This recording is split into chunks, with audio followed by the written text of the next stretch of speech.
여러분은 혹시 누군가를 위해 내 평생을 다 바쳐도 아깝지 않다는 말 믿으시나요?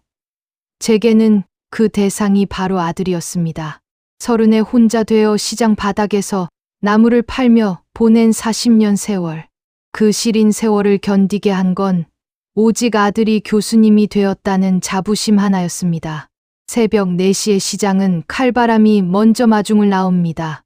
입김은 하얗게 흩어지고 찬물에 헹군 배추는 손끝을 에일듯이 파고들죠. 하지만 저는 이 시간이 제일 좋습니다.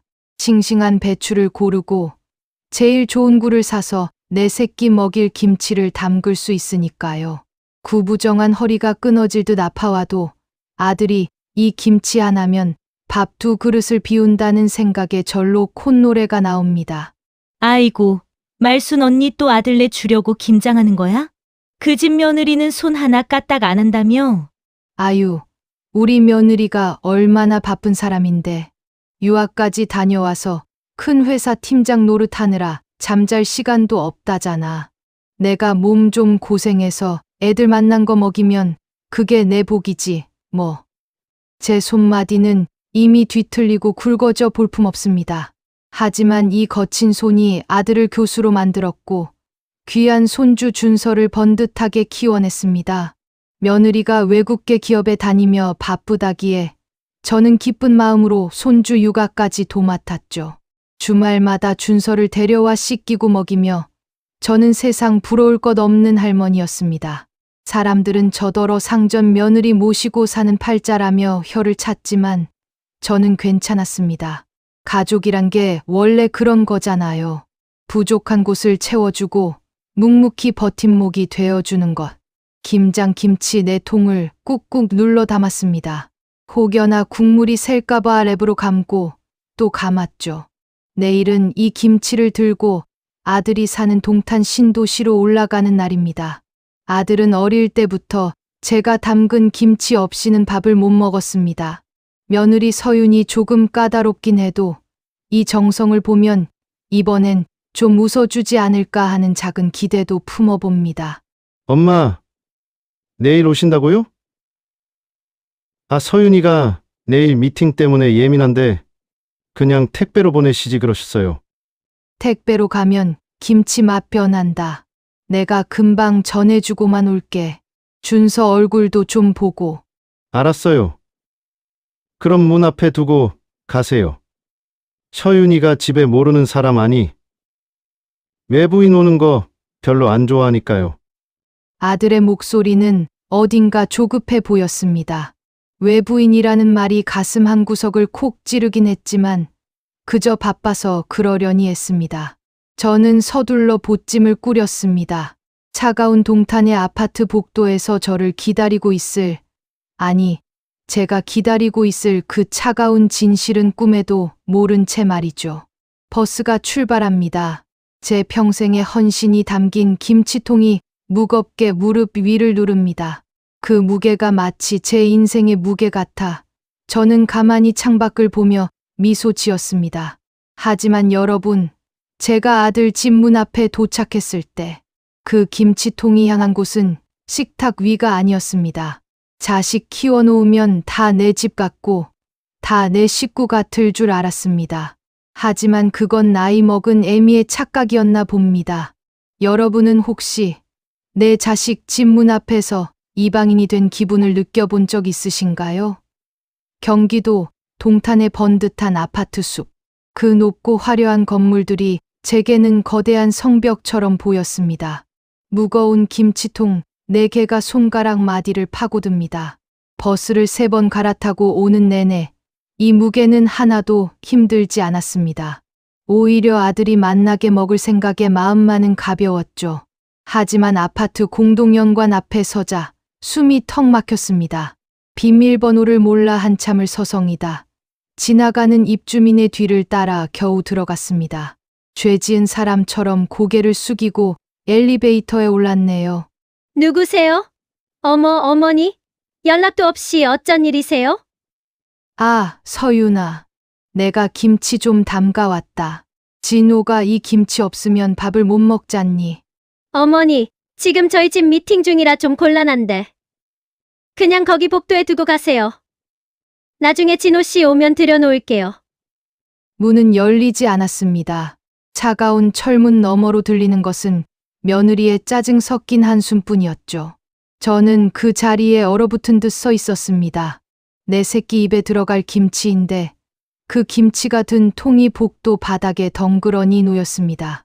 마치 버려진 물건처럼 말입니다. 잠시 후 도어락 소리가 들리며 문이 빼꼼히 열렸습니다.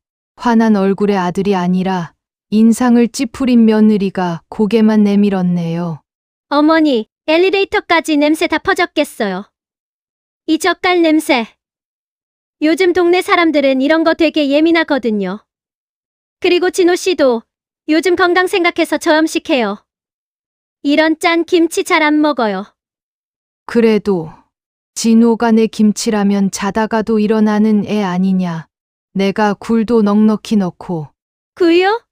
어머니, 굴은 금방 상하잖아요. 위생상 좋지도 않고. 아무튼 두고 가세요. 저 바빠서요. 며느리의 말 한마디 한마디가 가슴을 후벼 팠습니다. 제가 시장 바닥에서 맡아온 그 정겨운 냄새가 여기서는 민폐가 되고 위생 불량이 되었네요. 그때 퇴근한 아들 진호가 복도 끝에서 걸어왔습니다. 반가운 마음에 손을 뻗었지만 아들은 제 손이 아니라 며느리의 눈치를 먼저 살폈습니다. 엄마, 오실 거면 미리 전화를 주시지. 서윤이 오늘 예민한 거 아시잖아요. 김치는 여기 두고 얼른 가세요. 제가 차비 드릴게요. 진호야, 밥은 먹었니? 엄마가 내 좋아하는. 아, 됐어요. 저녁 약속 있어요. 자, 여기 5만 원. 이걸로 택시 타고 가세요. 불쑥불쑥 오시면 저희도 곤란해요. 아들은 제 손에 5만 원짜리 한 장을 쥐어주었습니다. 30년을 나물 팔아 키운 아들이 이제는 제 정성을 불쑥 찾아온 곤란함이라 부릅니다. 저는 아무 말도 하지 못하고 돌아서야 했습니다. 복도 바닥에 외롭게 남겨진 김치통 4개가 자꾸만 눈에 밟혔습니다. 엘리베이터 거울 속에는 초라하게 늙어버린 노파 하나가 울음을 참고 서 있더군요. 터미널로 향하는 버스 안, 창밖으로 동탄의 야경이 화려하게 펼쳐집니다. 하지만 제 마음은 캄캄한 어둠뿐이었습니다. 그런데 말입니다. 버스가 출발하려던 찰나, 저는 두고 온 지갑이 생각났습니다. 다시 돌아간 그곳에서 저는 차라리 보지 말았어야 할 장면을 목격하고 맙니다. 차라리 다시 돌아가지 말 걸 그랬습니다. 그랬다면 제 30년 인생이 쓰레기 취급받는 꼴은 보지 않아도 됐을 텐데 말이죠. 여러분은 평생을 바친 진심이 악취 나는 오물과 섞여버리는 소리를 들어보신 적 있나요? 버스를 타려다 두고 온 지갑 때문에 다시 찾은 아들의 집. 그 문을 여는 순간 제 세상은 무너져 내렸습니다. 집안은 며느리의 말대로 미팅 중인 듯 조용했습니다. 살금살금 거실을 지나 지갑을 둔 식탁으로 향했죠. 그런데 코끝을 찌르는 익숙하고도 강렬한 냄새가 났습니다. 분명 제가 가져온 김치 냄새였습니다. 하지만 냉장고가 아닌 싱크대 옆 커다란 음식물 쓰레기통 쪽에서 나고 있더군요. 설마 하는 마음으로 쓰레기통 뚜껑을 열었습니다. 그 안에는 제가 새벽부터 허리가 끊어져라 담가다 준 김치가 통째로 처박혀 있었습니다. 빨간 양념은 다른 오물들과 섞여 지저분하게 흘러내리고 있었고 아들이 좋아한다며 넉넉히 넣었던 싱싱한 굴들은 지식여져 형체를 알아볼 수 없었네요. 어제 제가 배추를 씻으며 얼었던 손마디의 통증이 그 차가운 쓰레기통 속에서 다시 살아나는 기분이었습니다. 할머니, 다시 왔어? 엄마가 이거 냄새 난다고 버렸어. 할머니 김치 싫대. 준서야, 이게 다 버린 거니? 응, 엄마가 젓갈 냄새 역하다고 냉장고에 넣기도 싫다고 하던데. 아빠도 그냥 그러라고 하고. 머릿속이 하얘졌습니다. 여태껏 제가 정성으로 해다 바친 음식들이 다 이 쓰레기통으로 들어갔다는 거니까요. 자식을 위해 굽은 허리를 펴지도 못하고 살아온 30년 세월이 저 쓰레기들과 함께 버려졌다는 사실에 온몸이 부들부들 떨렸습니다. 그때 방 안에서 미팅을 마친 듯 며느리 서윤이 걸어 나왔습니다. 어머니, 지갑 찾으러 오셨어요? 보셨네요. 서윤아, 이게 도대체 무슨 짓이니? 내가 어떻게 담근 김치인데 이걸 통째로. 어머니, 저 젓갈 냄새 역해서 못 참는다고 말씀드렸잖아요. 전부터 버리고 싶었는데 어머니 마음 상할까봐 참은 거예요. 솔직히 이런 거 가져오시는 거 저 되게 부담스러워요. 부담스럽다고? 내 아들이 먹고 싶어 해서. 진호 씨도 이제 제 식성 따라가요. 저희끼리 알아서 잘 챙겨 먹으니까 제발 신경 좀 꺼주세요. 여긴 제 집이잖아요. 신경을 꺼달라는 그 말, 그 한마디에 정신이 번쩍 들었습니다. 그래, 내가 그동안 헛수고를 했구나. 며느리의 당당한 태도를 보니 오히려 차갑게 이성이 돌아왔습니다. 저는 쓰레기통 뚜껑을 조용히 닫았습니다. 그리고 눈물이 고인 눈을 닦으며 며느리를 똑바로 쳐다보았습니다. 그래, 너 말 참 잘했다. 냄새나는 늙은이가 눈치도 없이 참견이 심했구나. 이제 알았다. 너희 인생, 너희가 알아서들 하렴. 저는 지갑을 챙겨 현관으로 향했습니다. 며느리는 승리라도 한 듯한 표정으로 저를 바라보더군요. 하지만 저는 알고 있었습니다. 다음 주 이 여자가 일주일 동안 미국 여행을 간다는 것을요. 그리고 그동안 제가 손주 준서를 봐주기로 약속했다는 것도요. 현관문을 닫고 나오는 순간 제 입가에 묘한 미소가 번졌습니다. 상전 대접받던 며느리의 일상이 어떻게 무너져 내릴지 이제 제가 보여줄 차례입니다. 베풀면 은혜인 줄 알고 참으면 미덕인 줄 아는 세상입니다. 하지만 어떤 사람들에게 호의는 당연한 권리가 되고 헌신은 값싼 공짜 서비스가 되기도 하죠.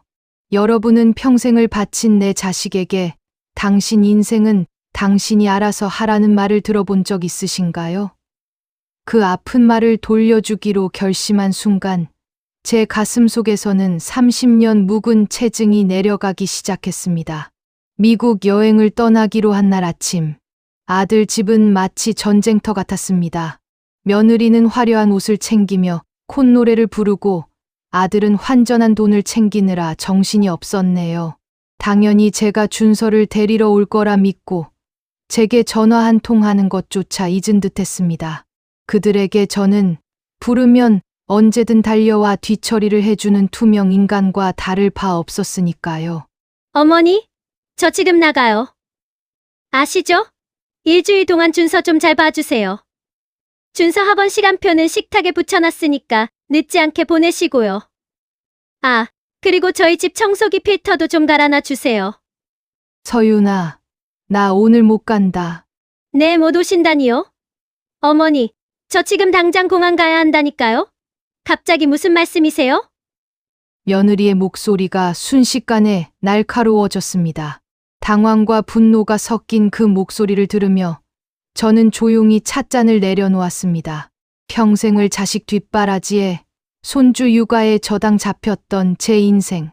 그 사슬을 끊어내는 기분은 생각보다 훨씬 더 시원하고 짜릿했습니다. 이어지는 아들 진호의 다급한 목소리도 저를 멈추게 할 순 없었죠. 엄마, 지금 장난하시는 거예요? 일주일 전부터 약속된 여행인데 이제 와서 안 오신다뇨? 서윤이 화난 거 안 보여요? 진호야, 준서가 내 아들이냐? 내 자식인데 왜 나한테 맡기니?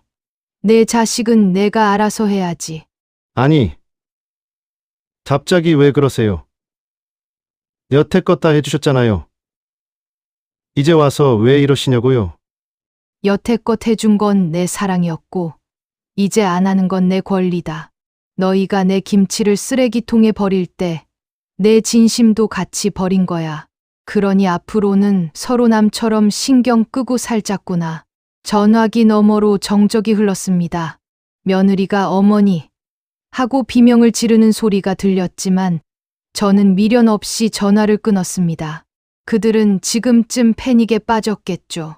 당장 준서를 맡길 곳을 찾지 못해 발을 동동 구르고 있을 겁니다. 고가의 비행기 표를 취소해야 할지도 모른다는 공포에 질려 있을지도 모르죠. 하지만 저는 눈 하나 깜짝하지 않았습니다. 시장에서 30년을 버텨온 내 인생이 저들의 일주일 휴가보다 가벼울 리 없으니까요. 저는 서랍 깊숙이 넣어두었던 화사한 스카프를 꺼냈습니다. 아들네 집 청소도 시장 바닥에 나물 장사도 오늘은 다 잊기로 했습니다. 준서의 학원 시간표 대신 제가 가보고 싶었던 남해 바다행 버스 시간표를 챙겼습니다. 거울 속에 저는 평소보다 훨씬 더 생기가 돌아 보였습니다. 엄마가 아닌 박말순으로 사는 첫 번째 날. 그 설렘이 차가웠던 제 가슴을 뜨겁게 달구었습니다. 뒤에서 자꾸만 전화가 울립니다. 아마도 빌고 빌거나 아니면 끝까지 무례하게 화를 내겠죠. 하지만 저는 뒤도 돌아보지 않고 엘리베이터를 탔습니다. 10년 묵은 체증이 다 내려가는 것 같더군요. 엘리베이터 거울에 비친 제 모습이 처음으로 자랑스러워졌습니다. 여러분, 가족이라는 이름으로 참아온 시간들이 있나요? 그 시간이 나를 갉아먹고 있다면 한 번쯤은 과감히 그 사슬을 끊어보세요. 세상이 무너질 것 같지만 사실 무너지는 건 여러분의 인생이 아니라 타인이 지어놓은 허영의 성일 뿐입니다. 저는 지금 터미널로 향합니다. 그곳에서 만난 뜻밖의 풍경은 제게 또 어떤 위로를 건넬까요? 여러분은 평생 나를 짓누르던 짐을 내려놓고 오직 나만을 위한 공기를 마셔본 적이 있으신가요? 자식을 위해 모든 것을 내어주는 것이 부모의 숙명이라 믿으며 70년을 살았습니다. 하지만 그 숙명을 잠시 내려놓았을 때 저는 비로소 누구의 엄마가 아닌 박말순이라는 한 사람을 만났습니다. 남해의 푸른 바다는 제가 시장 바닥에서 흘린 눈물보다 훨씬 더 깊고 맑더군요. 여행지에서의 일주일은 꿈만 같았습니다. 준서의 학원 시간표 대신 제 발길이 닿는 대로 길을 걸었습니다. 시장을 돌아다니며 물건을 파는 게 아니라 예쁜 조개 껍데기를 줍고 맛있는 음식을 사 먹었죠. 평생 남을 먹이기 위해 잡았던 칼 대신 제 눈을 즐겁게 할 카메라를 손에 쥐었습니다. 그동안 제가 지켜온 정과 희생이 자식들에게는 당연한 공기 같았겠지만 이곳의 바람은 제게 수고했다며 따뜻하게 뺨을 어루만져 주었습니다. 제가 바다를 보며 웃고 있을 때 동탄의 그 화려한 아파트는 아마 아수라장이었을 겁니다. 며느리 서유는 결국 미국 여행을 취소해야 했습니다. 당장 준서를 맡길 곳을 찾지 못해 회사에 연차를 내고 직접 아이를 돌봐야 했죠. 청소기도 돌릴 줄 모르고 아이 밥 한 끼 제대로 차려본 적 없는 아들 진호도 패닉에 빠졌을 겁니다. 제가 30년 동안 묵묵히 해온 일들이 결코 냄새나는 하찮은 일이 아니었음을 그들은 온몸으로 깨닫고 있었을 테니까요. 어머니, 저예요. 많이 화나셨죠? 제가 정말 잘못했어요. 그래, 여행은 잘 다녀왔니? 아니요, 못 갔어요. 준서 보느라, 집안일 하느라. 일주일이 어떻게 지나갔는지 모르겠어요. 어머니가 그동안 저희를 위해 얼마나 고생하셨는지 이제야 알겠더라고요. 김치 버린 것도 정말 죽을 죄를 지었습니다. 어머니, 제발 돌아와 주세요. 며느리의 울음소리에 예전 같으면 마음이 약해져 당장 달려갔을 겁니다. 하지만 저는 그러지 않았습니다. 진정한 용서는 상대방의 반성뿐만 아니라 나 자신의 자존감을 지키는 것에서 시작되니까요. 저는 며느리의 사과를 조용히 받아들였지만 예전처럼 종 노릇을 하지는 않겠다고 다짐했습니다. 서윤아, 내 사과 잘 받았다. 하지만 내가 돌아가는 건 내 집식모로 돌아가는 게 아니야. 나도 이제 내 인생을 살 거다. 김치는 앞으로 사 먹든지 내가 직접 담가 먹으렴.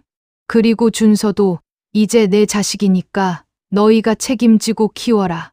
나는 가끔 손주 얼굴 보러 놀러 나갈 테니까. 집으로 돌아온 저는 다시 시장으로 향했습니다. 하지만 예전의 박말순이 아닙니다.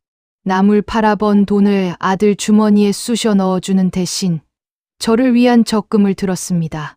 시장 친구들과 모여 김치를 담그며 이제는 우리끼리 맛있게 나눠 먹습니다.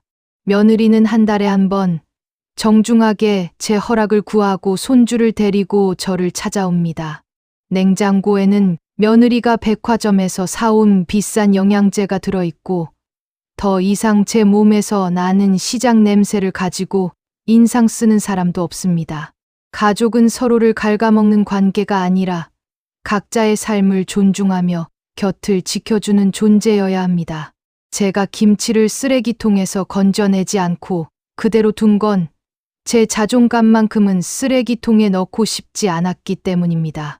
이제 제 김치에는 더 이상 슬픈 눈물이 섞이지 않습니다. 오직 저를 사랑하는 마음과 삶의 여유만이 가득하죠. 여러분, 혹시 자식의 뒷모습만 바라보느라 나 자신의 얼굴을 잊고 살지는 않으신가요? 사랑이라는 이름의 희생이 나를 아프게 한다면 잠시 멈추셔도 괜찮습니다. 내가 나를 귀하게 여길 때 비로소 세상도 나를 귀하게 대접한다는 사실을 잊지 마세요. 저 박말수는 이제야 진짜 제 인생을 살러 갑니다. 오늘 제 이야기가 여러분의 가슴에 작은 용기의 씨앗이 되었기를 바랍니다.